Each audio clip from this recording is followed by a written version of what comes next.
87 était un petit peu en baisse, il n'avait pas couru en dessous d'une 46. Il faut dire que ce Kenyan de la tribu Maasai souffrait d'asthme et n'est pu revenir à son niveau qui était de 1,43,06.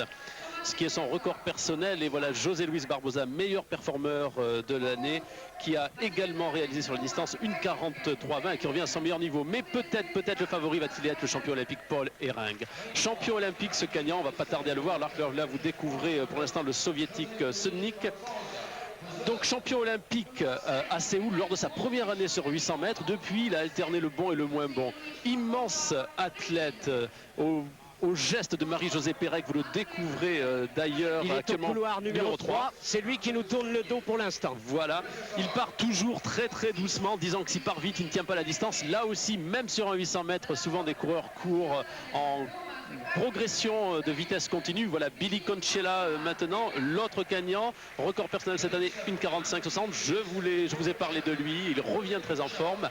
Mais par contre, Paul Herring nous a surpris lors des séries. Alors peut-être va-t-il aujourd'hui revenir à son meilleur niveau un an avant les Jeux Olympiques. Numéro 1, et Piotr Pietrarski, le Polonais au couloir 2, ainsi que l'Espagnol Teresa au couloir numéro 4. Mais nous revenons à la course avec un bon départ de Gray à la corde, alors que Paul Herring, comme on vous le laissait prévoir, traîne un peu derrière. À l'extérieur, Billy Conchela, mais c'est Gray qui prend la tête devant le Brésilien José Luis Barbosa. À leur côté, l'Américain Johnny Gray, et fermant la marche, les deux Kenyans. On n'est qu'à moitié surpris de voir Conchela et Paul Herring fermer le peloton devant, avec le soviétique Sudnik, le Polonais Pietrarski derrière. Pour l'instant, au passage au premier tour, et nous surveillons le chronomètre en tête, les deux Américains, Everett et Gray, Barbosa, Teresa, Conchela.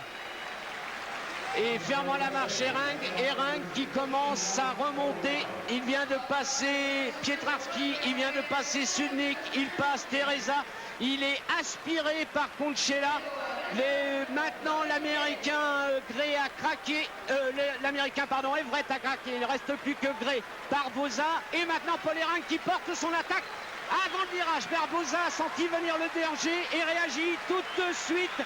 Maintenant Barbosa qui emmène déjà le sprint, et on est à 180-150 mètres de la ligne d'arrivée. Un sprint qui part de très loin. José Luis Barbosa qui semble faire la différence, qui emmène le sprint devant les deux Kenyans. Mais un retour fantastique